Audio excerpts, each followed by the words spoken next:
The world of vmount batteries can be incredibly confusing, and as someone that recently switched to using vmount batteries for my camera rig, I want to share some of the things I've learned on this journey and hopefully provide some value for you guys. To start with, vmount batteries are all measured in their wattage per hour, or how many watts could be pulled from them over the course of an hour. This one that I'm holding from K&F Concepts is a 99 watt hour battery, meaning it will provide 99 watts of power for 1 hour. If you have a rig that's got more than 99 watts, it will probably run for less than 1 hour. Now, the next thing you need to know about vmount batteries is that you're going to need some way of rigging it up to your camera, and this is where things can get more confusing depending upon which option you go with. In the past, we primarily used things like this. This is a vmount battery adapter plate from SmallRig. You can see it's got the vmount connector right here, and it makes connection with the electrical ports on the bottom of the vmount battery to provide a nice locking action. And then from there, you can go ahead and use some of the I/O, right? These are some DC out. This is a USB-C out, and then this is a D-tap out. In the past, most vmount batteries had little to no I/O on the actual battery itself. This meant you were required to buy a vmount adapter plate in order to divide that power among the different things you would need on your camera rig. In modern days though, or at least in the last 3 to 5 years, vmount batteries have been getting more and more I/O on the battery and more features on the battery. For example, this battery that we have from K&F Concepts has a nice little LCD display on the back that shows you what your power draw is from each of your different ports. It also shows you how much more runtime you have if you're actively using it. On the top of this vmount battery, we have one USB-C in and out, meaning you can use this USB-C port to charge it instead of a traditional vmount charger. You can use this USB-A port for things like your phone or powering a monitor or wireless video transmission. And then you have two D-tap ports on either side of the battery. This means that you don't actually need to have a mounting adapter plate like this to split up all the power on your rig. If you're looking to save a few bucks and you're only going to be buying batteries like this that have a ton of I/O on the battery, there's tons of options from brands like SmallRig, Condor Blue, and Tilta, which don't have any electrical connections in this adapter plate. If you choose one of those adapter plates, it's generally going to be smaller, lighter, and cheaper. But all of your accessories are going to have to be plugged into the I/O that you have on your battery pack. There's some pluses and minuses to that, and we'll get into that in a second. On the other hand, if you choose to get an adapter plate like this one from SmallRig that has a bunch of I/O, there's quite a few different benefits to it.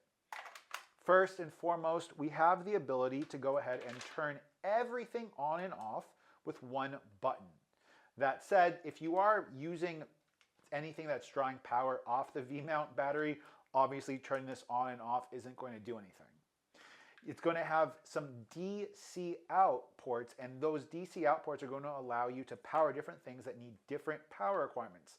Let's say you need 12 volt for a monitor, and you need another 9 volts for your wireless video transmission, and maybe you have another type of monitor that can use USB-A out. You could plug it in over USB-A.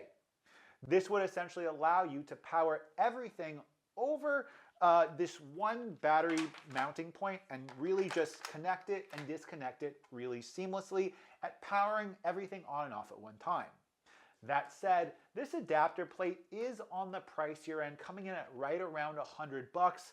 There's some different brands like ZG Cine, and I know that SmallRig even have some slightly cheaper ones, but still, these plates like this do offer one central place to turn things on and off. And even some newer model adapter plates from brands like ZG Cine actually give you the ability to use the plate as a USB-C power delivery charging base, so that if your battery doesn't take USB-C power delivery in, you can actually use that charging base and charge all of your batteries with that one adapter plate. That's really nice if you're looking to travel or if you don't have a V-mount charger and you have a variety of different V-mount batteries. If you choose to go with a V-mount mounting plate like this, you'll always be able to power and attach all of the accessories that you need. Let's say, for instance, though, you're on a shoot and you have gear that's being rented. You might not know the type of V-mount batteries being supplied, and you could be in the position where you get to set expecting to be able to hook everything up directly to the battery, and not having that adapter plate with that I/O could leave you stranded only having one or two V-mount batteries for your shoot that have the I/O that you need. If you have a V-mount plate like this though, every V-mount battery that you use will connect and power everything that you need, because this acts as a charging hub instead of the battery. If you guys are interested in picking up this awesome battery from K&F Concepts that's got a ton of I/O, I'll leave links to where you can do so in the comment section down below and in the description. I'd say it feels pretty nicely made. There's very little case flex. I like this smaller LCD display. I like that it's one button. I like the fact that you can have two DTAP ports. And if you're traveling somewhere and you don't want to bring a battery pack for your phone, you can use this and charge it the same way you would any normal USB-C power pack that you would have for your phone, laptop, etc. And this will do 65 watts in and out, meaning you would totally charge your MacBook Pro with one of these in the field.